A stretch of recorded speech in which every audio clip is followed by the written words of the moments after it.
Assalamualaikum warahmatullahi wabarakatuh. Alhamdulillahi rabbil alamin wal aqibatu lil muttaqin wala udwana illa 'alal zalimin. Asyhadu an la ilaha illallah wahdahu la syarika lah wa asyhadu anna Muhammadan 'abduhu wa rasuluhu la nabiyya ba'dah. Allahumma salli wa sallim ala habibina wa qudwatina wa maulana Muhammad wa ala alihi wa ashabihi wa man sara ala nahjihi wa ta'bi da'watihi ila yaumil qiyamah. Allahumma anfa'na bima 'allamtana wa 'allimna ma yanfa'una wa zidna ilma. Allahumma a'tiq riqabana minan nar wa riqaba abaina wa ummahatina minan nar. Allahumma rizqna lailatul qadr. Allahumma balighna lailatul qadr. Allahumma taqabbal minna innaka antas samiul alim wa tub alaina innaka antat tawwabur rahim. Amma ba'd, para jamaah hadirin hadirat rahimakumullah. Materi pada kesempatan ini berjudul keikhlasan sebagai nilai utama dalam beramal.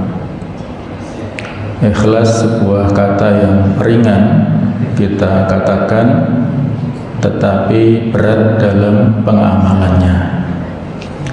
Apa yang dimaksud dengan ikhlas dan apa syarat-syarat ataupun kiat untuk mencapai keikhlasan, serta contoh-contoh yang bisa kita dapatkan dari para ulama kita terdahulu, insyaallah akan kita bahas pada pagi hari ini.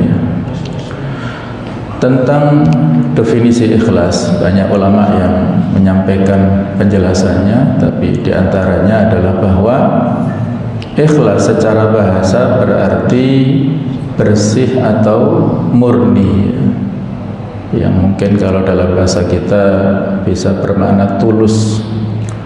Dalam syariat atau dalam istilah, ikhlas adalah menjadikan Allah Subhanahu wa taala sebagai satu-satunya tujuan dalam ketaatan.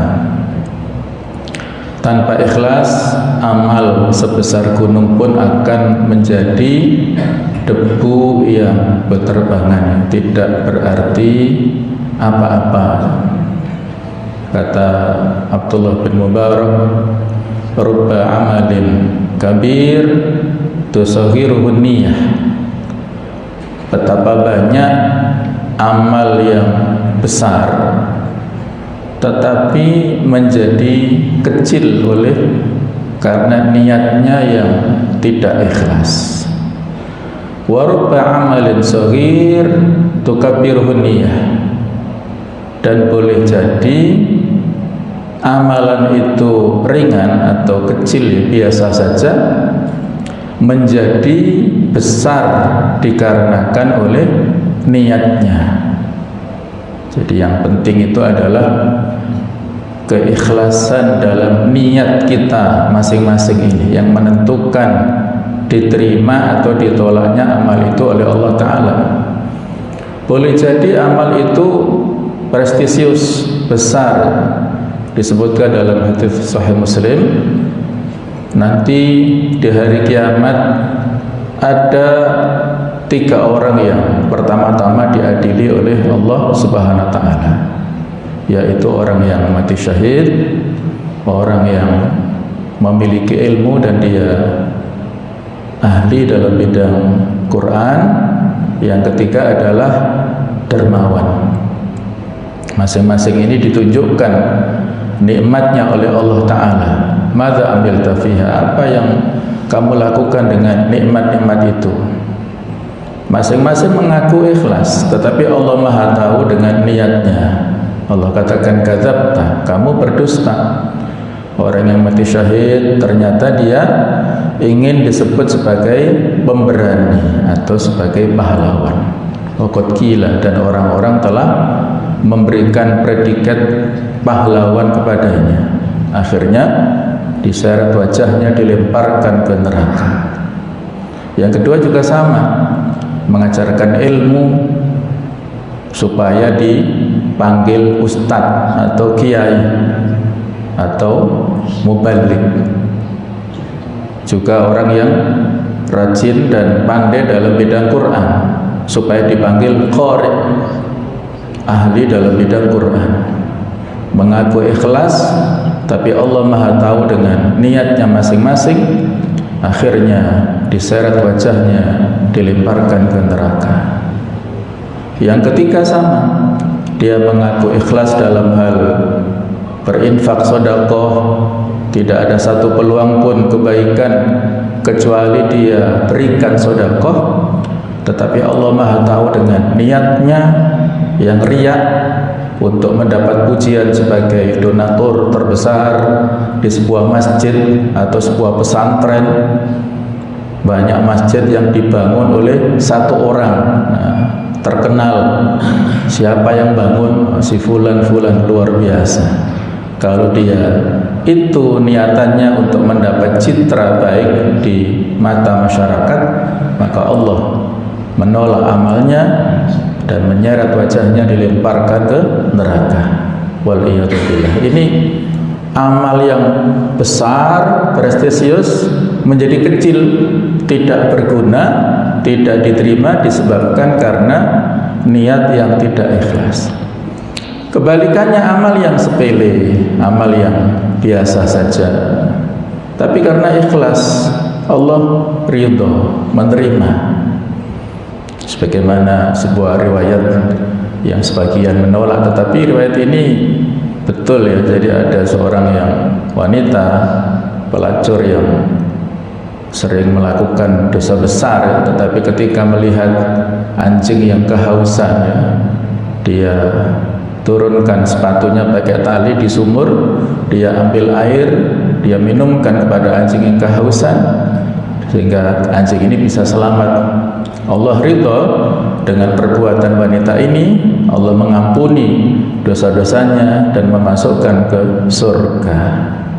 Nah, ini kan amal yang sepele ya, memberikan minum ya, sehingga kalau kita juga punya semangat begitu ya, kalau memberi minum binatang saja fadilahnya luar biasa, apalagi kalau kita memberi makan minum kepada sesama kita, sehingga tidak boleh bakhil ya kepada keluarga, kepada teman-teman ya. Kalau ada rezeki kita yang duluan mentraktir ya, kepada kawan-kawan kita, supaya menjadi amal kebaikan ya, untuk investasi di akhirat. Kemudian jemaah sekalian, menurut ulama al-ikhlas huwa ruhul ibadah. Ikhlas itu adalah ruh daripada ibadah. Wa huwa ifradullahi bil qasdi wal iradah, yaitu mengesahkan Allah dalam hal tujuan dan keinginan ataupun kemauan fil a'mal, baik itu dalam amal-amal, wal ibadat ataupun ibadah-ibadah. Fala yanturul abdul khalqa, fala yanturul abdul lil khalqi, maka seorang hamba tidak melihat kepada makhluk, kepada sesama manusia, apakah ada yang melihat atau tidak, dia tidak peduli. Wala yatlubul madha minal makhlukin, tidak perlu, tidak mengharapkan pujian dari sesama makhluk. Au yatlubu jahan, atau menginginkan citra tadi yang positif, pujian, au makanatan ataupun kedudukan, tidak menginginkan jabatan imbalan dari sesama manusia, min amalihi wa ibadatihi, baik dalam amal secara umum atau ibadah mahdhuhnya. Inilah definisi ikhlas yang insyaallah sudah sama-sama kita fahami. Dhunnun rahimahullah mengatakan tanda ikhlas ada 3. Yang pertama, tidak ada bedanya bagi seseorang antara ia dipuji atau dicela oleh seorang yang lain atas amalnya. Apakah mendapatkan apresiasi ataukah mendapat pembulian dari sesama, dia nggak peduli. Selama dia yakin amal ini benar, dia tidak mempedulikan. Yang penting ridha Allah. Yang kedua, tidak menghiraukan pandangan manusia atas amalnya, dan ketika mengharap pahala dari amal yang ia kerjakan di akhirat. Jadi semata-mata lillahi ta'ala, walaupun tidak ada orang lain yang mengetahuinya. Kalau Allah ridho, ya pasti Allah akan memberikan balasan kepadanya. Dulu ada orang yang menurut pandangan orang lain itu dia adalah orang yang fasik pada zaman Turki Utsmani, yaitu pada zaman Sultan Murad yang keempat. Beliau sebagai khalifahnya. Satu malam beliau keluar istana dengan memakai baju biasa, ya, bukan baju kekhalifahan, naik kudanya. Tiba-tiba di lorong kota Istanbul menemukan jasad jenazah yang sudah meninggal. Terus orang-orang tidak ada yang mempedulikannya. Mereka melihat orang ini suka pergi ke pelacuran, orang ini suka pergi ke tempat minum-minuman keras, dia orang fasik. Maka kata Sultan Murad yang mereka nggak kenal siapa orang ini.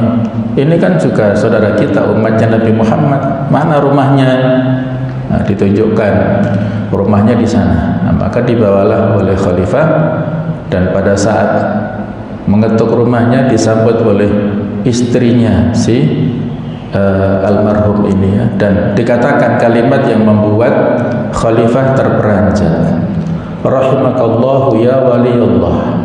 Semoga Allah merahmatimu wahai wali Allah. Nah, khalifah kan kaget. Orang-orang menuding dia ini fasik, tapi istrinya yang lebih kenal dengan almarhum ini memberikan predikat wali Allah, kekasih Allah. Maka khalifah bertanya, apa yang dilakukan oleh suamimu ini? Kata istrinya, dia suka kalau malam-malam bawa uang banyak, dia orang kaya. Satu saat pergi ke tempat pelacuran, memberikan uang kepada para pelacur supaya mereka pulang, tidak praktek malam itu, ya.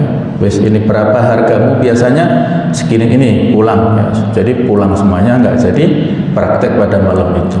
Malam berikutnya dia bawa uang banyak untuk ke tempat-tempat penjual miras, diborong minuman-minuman keras itu, botol-botolnya dituangkan ke selokan-selokan, ke sungai-sungai, sehingga mereka tidak ada orang yang bisa membeli minum-minum keras, ya, tidak ada yang mabuk pada malam itu. Itu sering dilakukan dan orang-orang nggak tahu tentang rahasianya.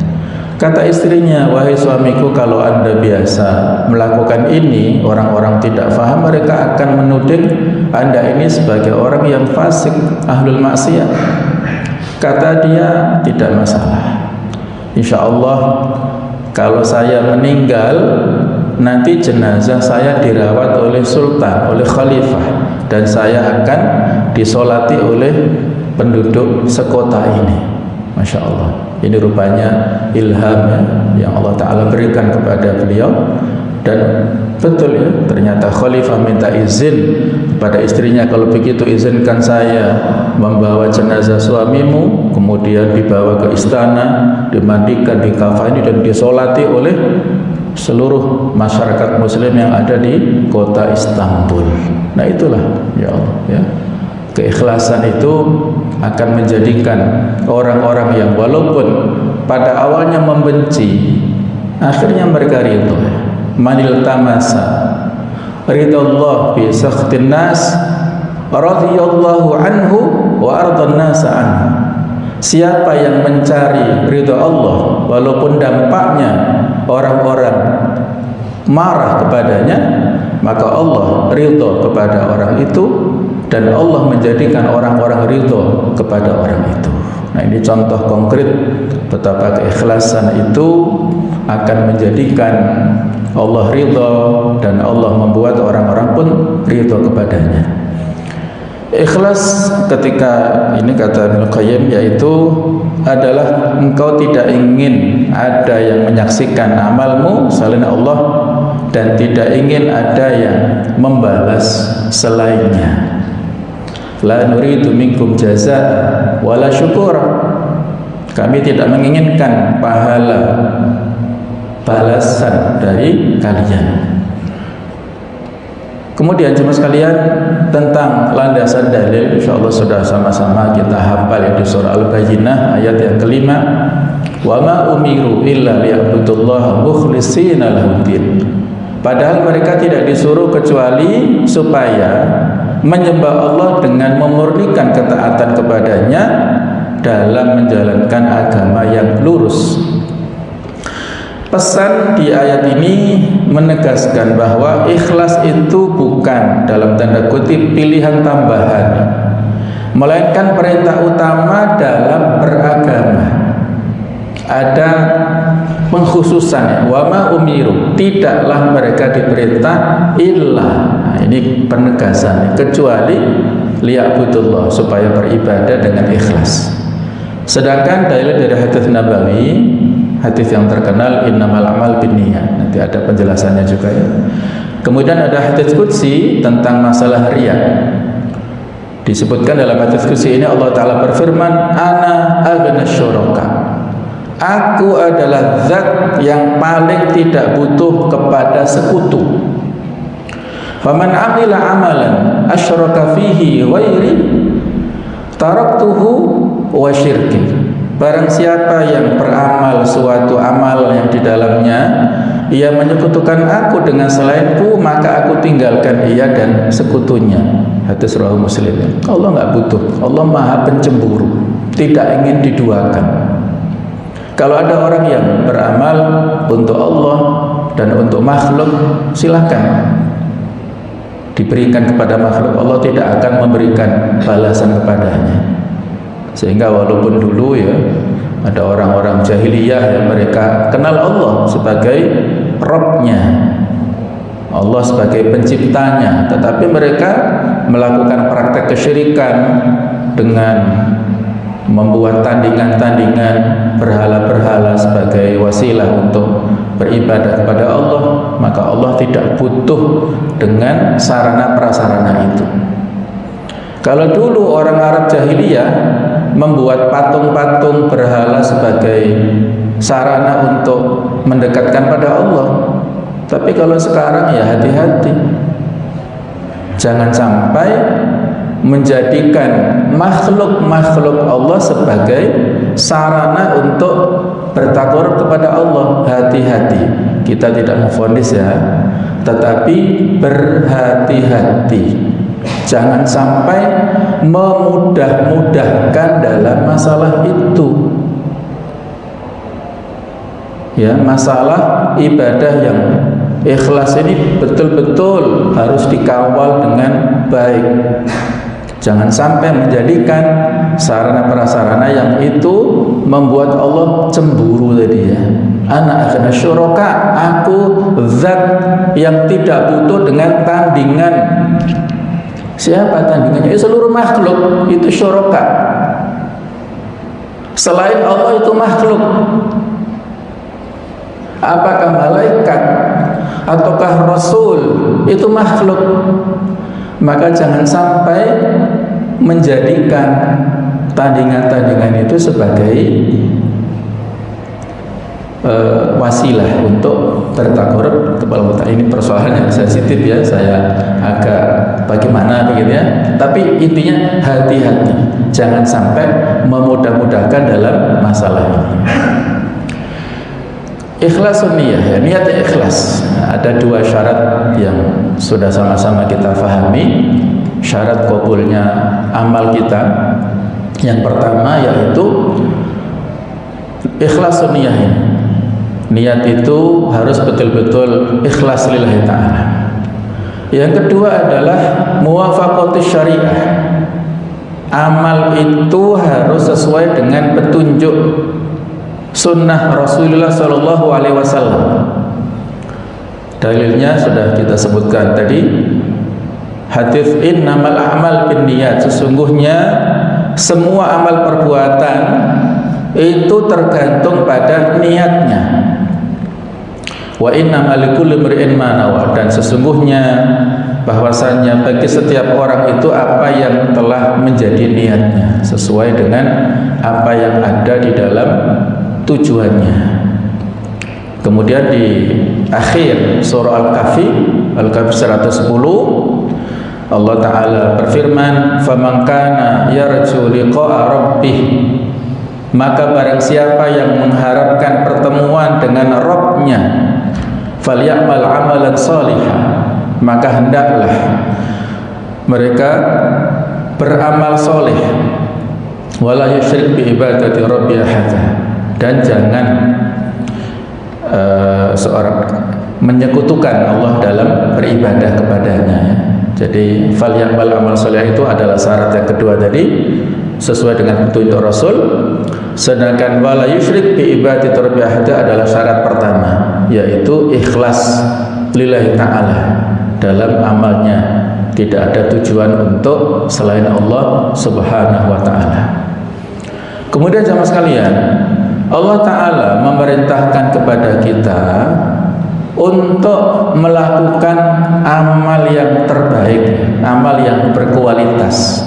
Jadi ini kita diperintahkan untuk mendahulukan kualitas daripada kuantitas, mendahulukan dari sisi kualitas ini berarti sesuai dengan petunjuk agama kita ini. Allah ingin menguji di antara hambanya siapakah yang paling baik amalnya. Alladzi khalaqal mauta wal hayata liyabluwakum ayyukum ahsanu amala. Ayat yang sangat populer ya, surah Al-Mulk ayat 2. Allah menguji kepada kalian tentang siapa yang terbaik amalnya. Yang menurut tafsir Fudail bin Iyad mengatakan bahwa yang dimaksud ahsanu amala adalah akhlasuhu wa aswabuhu, yang paling ikhlas dan yang paling sesuai dengan sunnah. Ikhlas ini kaitannya dengan perbuatan hati, sedangkan sesuai dengan sunnah itu adalah aplikasinya, bagaimana kaifiyahnya, tata caranya. Dua-duanya harus terpenuhi. Walaupun ikhlas ya, saking semangatnya sholat subuh 4 rakaat misalnya, nggak akan diterima. Jadi harus ikhlas dan sesuai dengan sunnah. Walaupun sesuai dengan sunnah luar biasa, semangatnya sesuai dengan sunnah petunjuk Rasul, tetapi tidak ikhlas, mengklaim bahwasanya dirinya yang paling nyunnah. Nah, satu masjid ini dilihat, misalnya, wah ini pakaiannya enggak sunnah ya, karena isbal misalnya. Isbal ini kan masalah khilafiyah. Nah, tapi diklaim, wah saya paling sunnah ini, yang lain enggak nyunnah semua. Nah ini hati-hati juga ya, walaupun sudah sunnah, tapi kalau dia ada ujub dalam dirinya, ya merasa ana khairun minhu, ya saya lebih baik darinya, hati-hati. Pokoknya sulit ya. Jadi harus hati-hati, waspada. Ya. Muhammad bin Ajlan mengatakan bukan yang paling banyak amalnya. Allah tidak mengatakan liyabluwakum ayyukum aktsaru amala, tapi ahsanu amala. Jadi yang diinginkan Allah Ta'ala adalah yang terbaik dari amal-amal kita. Jemaah sekalian, supaya amal kita ini produktif dan berlipat ganda pahalanya, maka kita diperintahkan untuk mengumpulkan beberapa niat kebaikan dalam satu amalan. Boleh, karena innamal a'mal binniyat, sesungguhnya amal-amal tergantung pada niatnya. Semakin niatnya banyak, pahalanya semakin banyak. Itu tadi yang saya sebutkan di awal, perkataan Abdullah bin Mubarak, besar dan kecilnya implikasi daripada amal tergantung pada niatnya. Ini misalnya pergi mengajar. Mungkin sebagian kita berprofesi guru, pengajar, ustadz, muallim, apapun ya, trainer, dosen, macam-macam ya. Maka harus melipat gandakan tentang tujuan niat kita berangkat ke tempat kerja, silaturahim dengan sesama guru, dengan mahasiswa, dengan murid-murid, para santri. Kemudian berjihad fi sabilillah. Kita menyebarkan ilmu itu adalah jihad, berdakwah supaya mereka mendapat petunjuk, mempersiapkan generasi Islam. Ini luar biasa ya, generasi masa depan, menyongsong Indonesia emas. Kemudian ingin memperbaiki diri. Pada saat kita menyampaikan ilmu kepada orang lain, sesungguhnya kita memberi nasihat untuk diri kita sendiri, mencari ridha Allah Subhanahu wa taala. Begitu pula niat, kalau misalnya datang ya ke masjid seperti ini, melipat gandakan niat. Niat untuk berangkat ke masjid itu sudah dihitung, satu langkah kebaikan ditambah derajatnya, kemudian diampuni satu dosa, satu langkah, dua langkah diampuni dua dosa terus. Kemudian niat untuk ketika sudah datang ke masjid, niat untuk iktikaf pada saat masuk. Kemudian pada saat kita datang ya sholat sunnah, kemudian kita niat untuk duduk sebentar seperti ini mengkaji ilmu, kita niat untuk berzikir, niat untuk berdoa. Pokoknya sebanyak niat yang kita inginkan dalam hati kita, maka sebanyak itu pula pahala yang kita dapatkan. Jadi semakin banyak niatnya, semakin banyak pahalanya. Karena niat saja sudah dicatat satu kebaikan oleh Allah, sehingga satu amal dengan beberapa niat yang baik akan mendapatkan beberapa pahala sekaligus. Ini bedanya ya antara orang yang alim dan yang tidak alim. Kalau orang yang tidak alim mungkin niat satu saja, tapi kalau yang alim dia faham dengan apa yang dia kerjakan, dia lipat gandakan niatnya, pahalanya berlipat-lipat. Jemaah sekalian, ketika seorang itu beramal, maka ada 3 klasifikasi, ada 3 jenis amal yang termasuk dalam keikhlasan. Yang pertama yaitu beramal karena takut siksa Allah Ta'ala. Ini disebut amalnya seorang hamba, amalul abid. Jadi dia beramal sebagai seorang hamba Allah. Yang kedua, beramal karena mencari pahala. Ini seperti pedagang, amalut tajir. Dia beramal untuk mendapat imbalan pahala. Baik, nggak masalah kalau mengharap dari Allah. Nah, yang ketiga ini yang paling tinggi, beramal karena bersyukur, yaitu amalus syakir. Ini amalnya orang yang bersyukur. Sebagaimana ketika Nabi SAW ditanya oleh Aisyah, ya Rasulullah, Allah sudah mengampuni dosa Anda yang lewat atau yang akan datang, kenapa Anda begitu rajin dan lama qiyamul lail ya, sampai bengkak-bengkak kakinya? Maka jawaban beliau ini, afala akunu abdan syakura, tidakkah aku ingin menjadi hamba Allah yang pandai bersyukur? Aku telah diberikan kesehatan, diberikan nikmat, diberikan panca indera yang lengkap, diberikan rezeki yang tidak berkurang, istri yang salihah, rumah tangga yang sakinah, anak-anak yang sukses, macam-macam, banyak sekali nikmat dari Allah. Kenapa aku tidak bersyukur dengan amal-amal nyata dalam bentuk ibadah? Nah, inilah amal yang tertinggi ya, yang harus kita kejar, amal syakir. Jemaah sekalian, ada beberapa hikmah, kata-kata mutiara yang bisa kita ambil dari para ulama salaf. Di antaranya Sufyan Ats-Tsauri berkata, tidak ada sesuatu yang paling sulit aku obati selain niatku, karena ia selalu berubah-ubah. Nah, ini hati-hati. Niat itu tempatnya di dalam hati, dan hati itu Kata para ulama, wa inna ma sumiyal qalbu qalban. Hati kita itu disebut dengan kata atau istilah al-qalb, qalban, li'annahu yataqallabu, ay yataghayyaru. Hati kita itu punya sifat yang berubah-ubah dari satu kondisi ke kondisi yang lain. Mungkin pada saat kita berangkat ke masjid ikhlas lillahi ta'ala, tapi ketika di masjid misalnya, bagi ngapunten ya, bagi para bujang ada calon mertua misalnya ya, wah berubah niatnya. Ini mertua, calon mertua melihat, wah, akhirnya niatnya terkotori oleh tadi, oleh bisikan-bisikan. Nah, ini hati-hati ya, dikawal terus. Mungkin sudah selesai pelaksanaannya, tapi ada yang memuji, wah masya Allah, tadi bacaan Qurannya luar biasa ternyata ketika jadi imam tadi.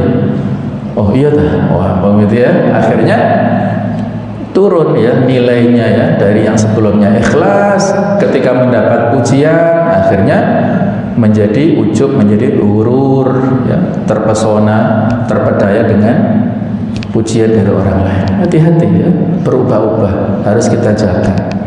Fudail bin Iyad mengatakan, meninggalkan amal karena manusia adalah riya, dan beramal karena manusia adalah syirik. Ikhlas adalah ketika Allah menyelamatkanmu dari keduanya. Disulit.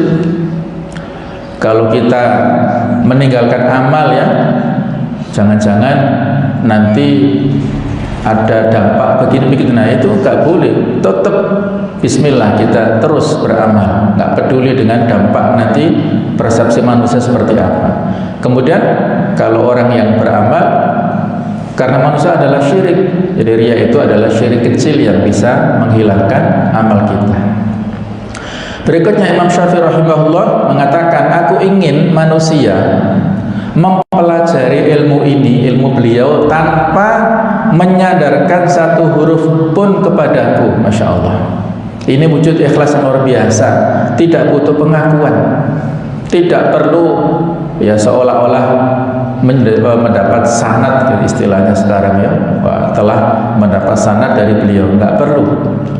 Dan terbukti ya dengan keikhlasan beliau, walaupun beliau tidak mengharapkan pengakuan dari siapapun, ya ternyata seluruh dunia Islam sebagian adalah pengikut mata beliau. Ini bukti keikhlasan yang luar biasa. Allah memberikan imbalan yang sangat banyak.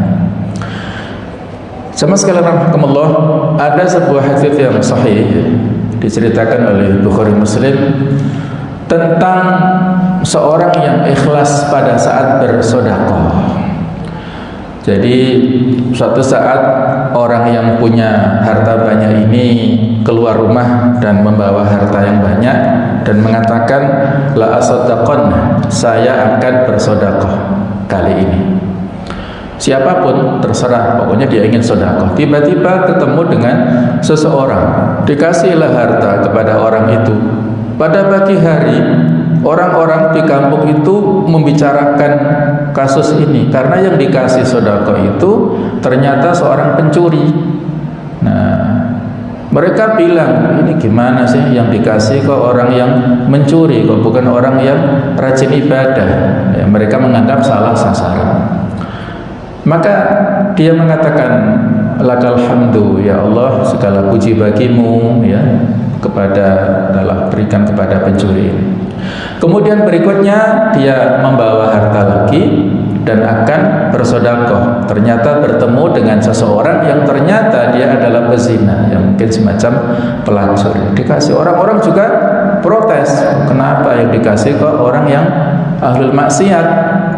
Masih banyak orang yang baik-baik.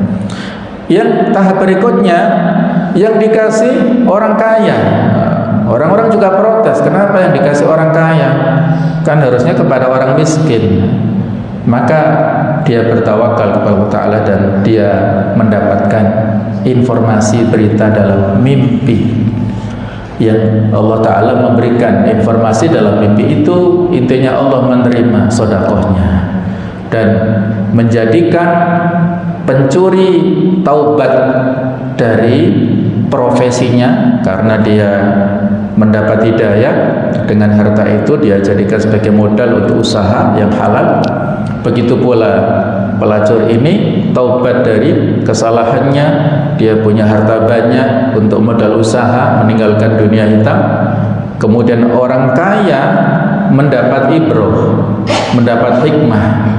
Saya lebih kaya tapi dia ngasih ke saya malu. Maka dia pun juga terbuka mata hatinya menjadi orang yang dermawan pada saat yang berikutnya. Nah itulah ya, ketika ikhlas niat itu Allah akan mengendalikan semuanya dan akan memberikan keberkahan kepada semuanya.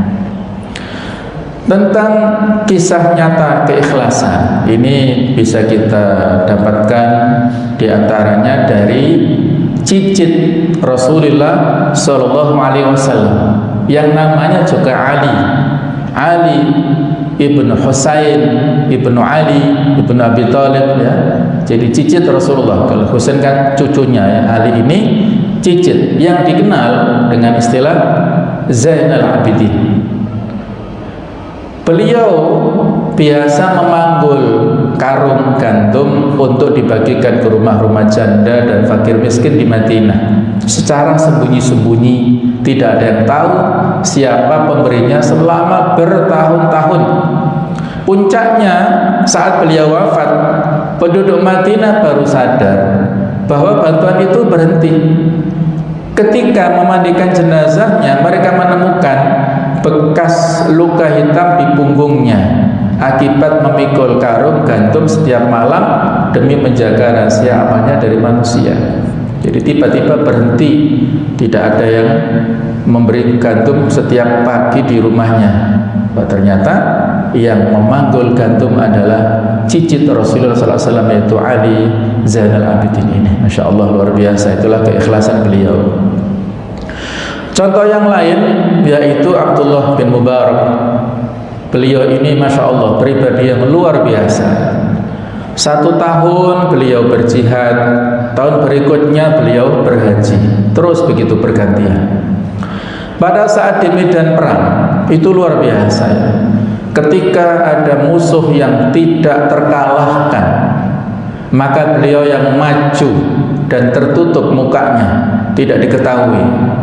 Dalam suatu pertempuran melawan orang-orang pasukan Romawi sana, muncul seorang kesatria bertopeng dari pasukan Muslim yang berhasil mengalahkan musuh yang sangat kuat. Saat orang-orang mengerumuninya untuk memuji, ia segera pergi. Seseorang mengejarnya dan memaksa membuka penutup wajahnya. Ternyata beliau adalah Abdullah bin Mubarak. Beliau berkata ya, sambil menangis agak emosi ya, apakah engkau ingin menghancurkan amalku dengan menunjukkan siapa aku? Beliau marah, nggak suka dengan itu, dan itu berkali-kali ya, Masya Allah, luar biasa. Beliau ini orang yang kaya raya, orang yang ahli ibadah, orang yang luar biasa. Banyak sekali keteladanan yang bisa kita dapatkan. Kalau beliau berangkat haji nggak sendirian, ngajak tetangga-tetangganya yang fakir miskin, para ulama, diajak dengan seluruh keluarganya. Ketika akan berangkat, maka asisten beliau keliling untuk meminta bekal supaya dititipkan. Si fulan bekalmu mana untuk haji, dititipkan kepada asisten ini. Kemudian mereka berangkat. Ketika sampai di Madinah, semuanya ditawari. Kamu mau beli apa? Apa titipan dari tetanggamu untuk beli oleh-oleh di Madinah? Dibelikan semua oleh asistennya Abdullah bin Mubarak. Ketika sampai di Mekah, ditraktir semua, dikasih makan, dikasih minum, pokoknya ditraktir. Oleh-olehnya apa?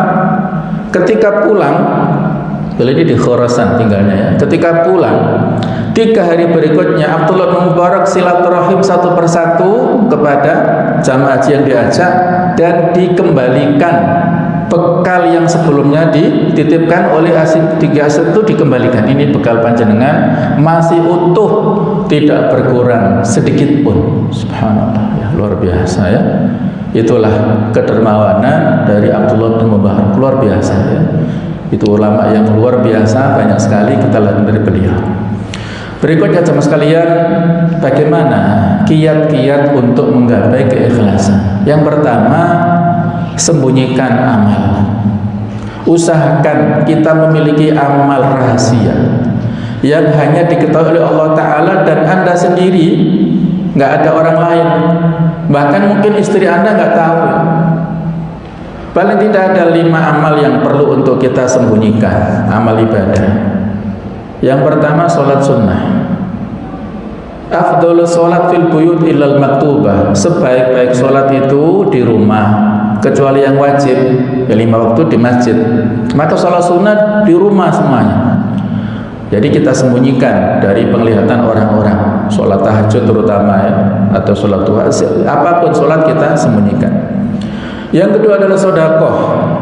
Di antara 7 golongan yang nanti mendapat naungan pada hari kiamat, rajulun tasaddaqa biyaminihi la ta'rifu shimaluhu. Seorang yang bersedekah dengan tangan kanannya, tangan kirinya enggak tahu. Akhirnya artinya dia sangat rahasia.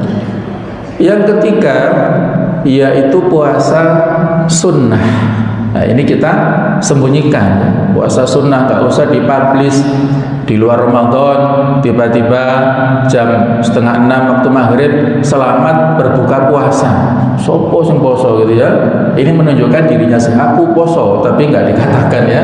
Hanya mengatakan selamat berbuka. Nah, nggak perlu ya, nggak perlu menunjukkan identitas puasa. Yang keempat yaitu baca Quran dan zikir. Ini ada hadisnya. Yang maksudnya begini. Orang yang merahasiakan baca Quran itu seperti orang yang merahasiakan sedekah.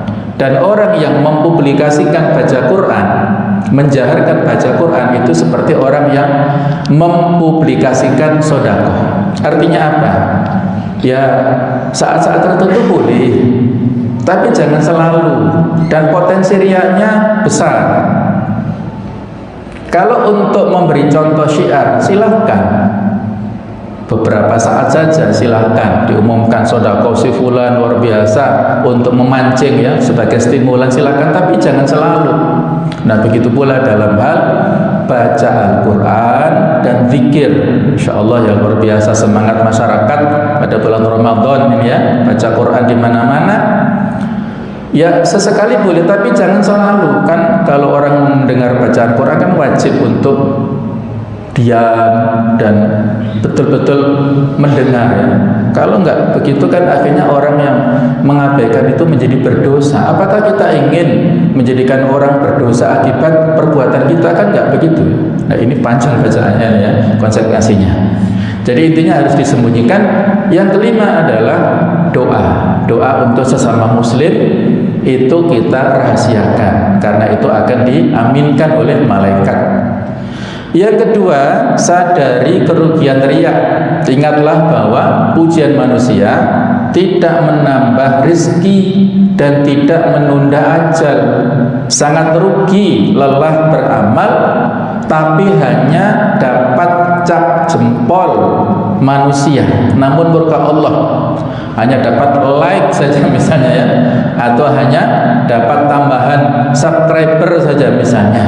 Nah sekarang kan modelnya seperti itu ya, media sosial hanya untuk ya apresiasi dari sesama. Ini rugi ya, harus kita sadari kerugian akibat riya. Yang ketiga, nah ini yang penting ya, jangan merasa sok ikhlas ya, sok paling ikhlas, sok paling berjasa. Orang yang merasa dirinya sudah ikhlas justru perlu mengikhlaskan keikhlasannya lagi, karena adanya unsur ujub bangga diri ya. Kalau nggak ada saya, nggak terbangun masjid ini, nah, misalnya ya, misalnya. Karena dulu saya mempelopori, menghubungkan ke donatur, misalnya ya, saya nggak menyindir ya, tapi misalnya barangkali, nah ini kita evaluasi, pumpung belum terlanjur ya, ya Allah ya, sia-sia, nanti amalnya kan menjadi sia-sia. Kalau nggak ada saya, nggak berjalan organisasi ini. Ya. Ini biarkan menjadi sunnah hasanah, berapapun nilainya. Ketika kita mempelopori kebaikan itu sudah tercatat. sudah tercatat di timbangan kebaikan, masa kita revisi lagi ya, menjadi tergeser. Nah inilah ya.